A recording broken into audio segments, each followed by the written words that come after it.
अस्सलाम वालेकुम। अदनान अड्डा चैनल में खुशामदीद। आज हम डिस्कस करेंगे कि एक अच्छा रियल एस्टेट एजेंट, एक प्रोफेशनल प्रॉपर्टी डीलर जो है आपकी प्रॉपर्टी बेचने में या खरीदने में कैसे मदद करता है। देखें, दो लोग हैं प्रॉपर्टी में जो मेन जिनका कैरेक्टर है।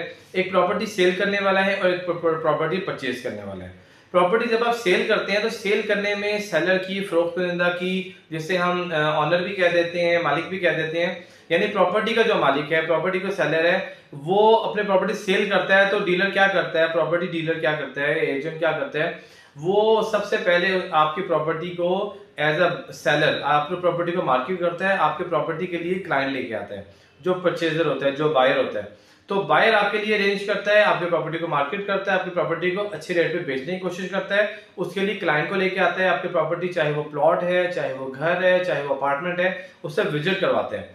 तो विजिट करवाने में आपकी हेल्प करता है कि आपका टाइम सेव करता है। 90% लोग जो हैं वो खुद अवेलेबल नहीं होते, तो उनके लिए उनके बिहाफ पे उनको जो प्रॉपर्टी एजेंट है वो जाके उनकी प्रॉपर्टी विजिट करवाता है, क्योंकि प्लॉट में तो अक्सर जरूरत नहीं पड़ती ऑनर सेलर के आने की। तो घर है या अपार्टमेंट है, अगर वो उनके पास कीज हैं या खुद रह रहे हैं तो वो उनकी भी इन्वॉल्वमेंट होती है। लेकिन अगर किराए पे दिया हुआ है या जो है वो कीज अवेलेबल है, तो वो उनका टाइम बच जाता है और प्रॉपर्टी एजेंट उनके बिहाफ पे घर विजिट करवा रहा होता है। फिर दूसरी बात ये, दूसरे हेल्प कर क्या करता है फिर दूसरी बात क्या है, दूसरी हेल्प ये करता है कि वो जो है उसको अच्छे रेट पे बेचने की कोशिश करता है, यानी जो आप मैक्सिमम रेट चाह रहे होते हैं उसके हवाले से वो क्लाइंट लेके आता है जिनका बजट है, और वो प्रॉपर्टी मैक्सिमम रेट पे बेचने की एफर्ट करता है।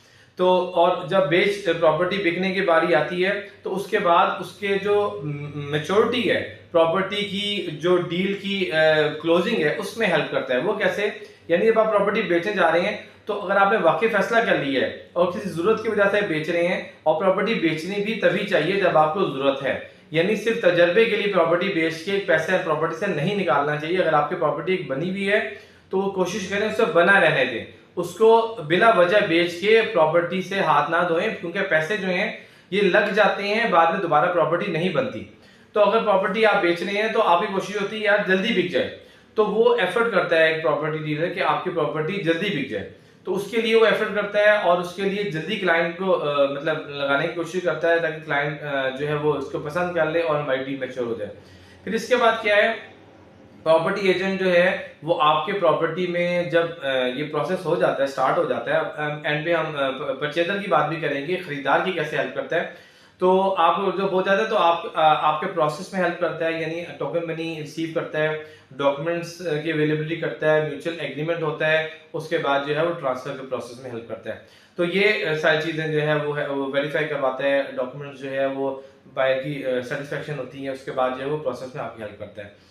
फिर ये है कि एज अ सेलर जब आप प्रॉपर्टी सेल करते हैं तो आपको ये फिक्र होती है कि यार जो प्रॉपर्टी का प्रोसेस है, ट्रांसफर का प्रोसेस, तो स्मूथली हो जाए, और जो मेन मकसद है कि मैंने प्रॉपर्टी सेल की है, जो पेमेंट मुझे रिसीव होनी है उसमें कोई हर्डल ना आए, उसमें कोई परेशानी ना आए। तो उसमें दो चीजें होती हैं। एक चीज ये होती है कि जब आप प्रॉपर्टी सेल कर रहे होते हैं तो सेलर और बायर के बीच में गैप होता है, तो वो गैप में जो सेलर होता है उसकी कोशिश होती है कि मैं अपनी मैक्सिमम जो डिमांड है वो फुलफिल करूं। बायर की रिक्वायरमेंट अपनी होती है, वो चाह रहे होते हैं कि अपनी जो उनकी डिमांड है, जो उनकी रिक्वायरमेंट है वो फुलफिल हो। तो as a middle man, as a broker, as an agent, real estate broker जो है प्रॉपर्टी डीलर क्या करता है, दोनों की डिमांड, दोनों की जायज रिक्वायरमेंट्स को म्यूचुअल अंडरस्टैंडिंग से फुलफिल करता है, और दोनों के दरमियान में एज अ पिलर जो है वो साबित होता है और दोनों को साथ लेके चलता है अनटिल वो डील मैच्योर नहीं हो जाती, सेलर को पेमेंट नहीं मिल जाती और बायर को उसकी प्रॉपर्टी नहीं मिल जाती। तो एज अ सेलर क्या हेल्प करता है कि आपकी पेमेंट को जो है आप इंश्योर करता है कि आपके पेमेंट के मोड ऑफ पेमेंट में कोई प्रॉब्लम ना आए, और पेमेंट जो है वो बायर से लेके आपको at the time of identification, at the time of transfer, at the time of registry आपके नाम जो है वो आपको पेमेंट की श्योरिटी हो जाए कि पेमेंट आप जो है वो मिल गई। ये एज अ प्रॉपर्टी एजेंट आपकी हेल्प करता है आपकी प्रॉपर्टी को विजिट करवाने में, उसे सर्वे करवाने में, उसमें जो है उसकी डील बनाने में, अच्छा रेट दिलाने में, जल्दी सेल आउट करने में, और आपस के जो डॉक्यूमेंटेशन है उसमें, और अनटिल के आपको जो है उसके पेमेंट रिसीव नहीं हो जाती at the time of transfer. तो ये सेलर की जो हेल्प करता है, एक रफ मैंने आपको इसका इमेज दिया। और बायर की कैसे हेल्प करता है, बायर को रियल एस्टेट एजेंट की ज्यादा जरूरत है। उसकी वजह क्या है, उसकी वजह यह है कि बायर ने जो घर परचेज करना है, जो प्रॉपर्टी परचेज करना है, उस पर डॉक्यूमेंटेशन भी इन्वॉल्व होती है 80%, और उसको इनसिक्योरिटी होती है कि यार मैं पेमेंट अगर दे दूं तो प्रॉपर्टी मेरे नाम होगी या नहीं होगी। प्रॉपर्टी में कोई इश्यूज ना हो, प्रॉपर्टी में मैं किसी गलत उसमें ना फंस जाऊं। तो बायर को प्रॉपर्टी एजेंट की ज्यादा जरूरत है। उसकी क्या मिसाल है, देखें सबसे पहले तो प्रॉपर्टी बाय करने आते हैं, प्रॉपर्टी विजिट करते हैं, सर्वे करते हैं, अपने बजट के मुताबिक उस एरिया में ढूंढते हैं। तो रियल एस्टेट एजेंट आपकी हेल्प करता है कि आपके बजट में किस एरिया में चीज आएगी। अगर आप प्लॉट या घर या अपार्टमेंट बाय करना चाह रहे हैं तो वो देखता है कि किस एरिया में आपको सूट करेगा।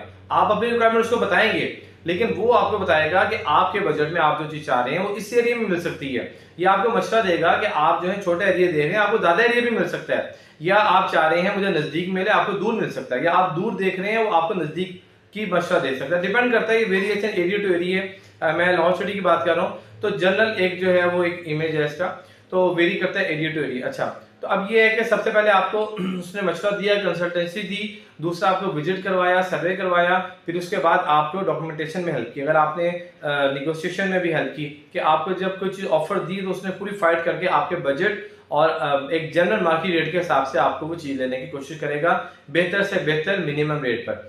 तो जब आप वो चीज ले देगा, कोई एग्रीमेंट आपका तय हो जाएगा, देन आपका जो टोकन मनी है, जो हम उससे इनिशियल अमाउंट कहते हैं, तो वो टोकन मनी आपको वो रिसीविंग के साथ आपको उसके डॉक्यूमेंट्स की जो है अवेलेबिलिटी करेगा कि डॉक्यूमेंट्स आपको अवेलेबल हो और उसकी फिर वेरिफिकेशन हो।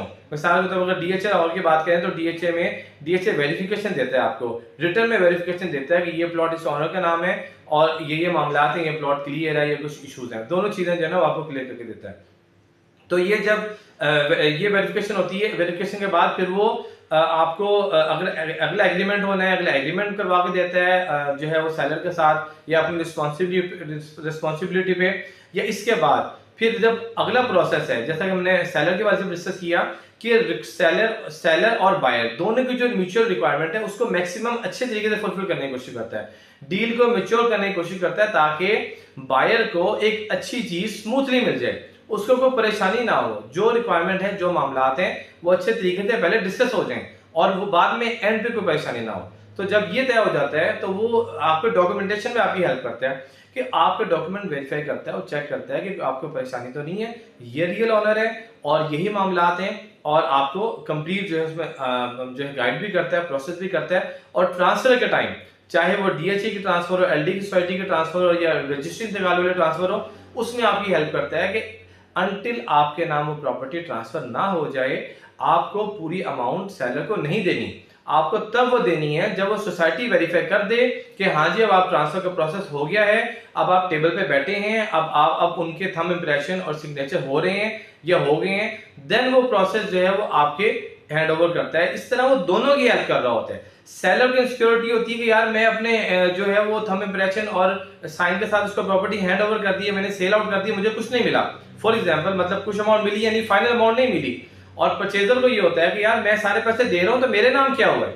तो ये दोनों को रिस्पॉन्सिबिलिटी जो है वो as a real estate agent जो है ब्रोकर या प्रॉपर्टी डीलर के कंधों पर होती है कि वो दोनों को सिक्योर करता है, दोनों की फेवर देता है कि सेलर को उसकी पेमेंट मिल जाए और बायर को जो प्रॉपर्टी उसने खरीदी है, प्लॉट है, घर है, अपार्टमेंट है, वो उसके नाम उसके जो है उसका मालिक बन जाए और सोसाइटी में उसका इंदराज हो जाए और वो एज अ बायर या एज अ न्यू ऑनर जो है वो उसमें नॉमिनेट हो जाए। तो ये दोनों पॉइंट ऑफ व्यू से जो है वो एज अ प्रॉपर्टी एजेंट एक प्रोफेशनल और एक अच्छा प्रॉपर्टी डीलर जो है वो आपकी हेल्प आउट करता है थ्रू प्रोसेस, पूरे प्रोसेस में आपकी हेल्प आउट करता है और आपको जो है एक अच्छी सेफ और स्मूथ डील में आपकी मदद करता है। तो ये सिर्फ पाकिस्तान में नहीं है, पूरी दुनिया में ऐसा ही है। जहां पे डॉक्यूमेंट्स के इश्यूज नहीं है वहां भी रियल एस्टेट एजेंट की और ब्रोकर की जरूरत है। आप देख लें हर इंडस्ट्री में ब्रोकर है। आप जो है अगर गाड़ियों को लेने जाते हैं, गाड़ियों के हवाले से इंडस्ट्री में है, प्रॉपर्टी में है, आप दुबई चले जाएं, यूके चले जाएं, अमेरिका चले जाएं, दुनिया में हर जगह जो है आपको थ्रू प्रॉपर डील आसान मिलती है, इजी मिलती है और आपको जो है वो रेट नेगोशिएशन में और डॉक्यूमेंटेशन प्रोसेस में जो है आपकी हेल्प होती है। तो इंशाल्लाह जो है इस वाले से मजीद आपको इन्फॉर्मेशन से लेना चाहें कमेंट में पूछ सकते हैं। मजीद इंशाल्लाह किसी और टॉपिक में मुलाकात होगी। अपना ख्याल रखिएगा। अल्लाह अस्सलाम वालेकुम।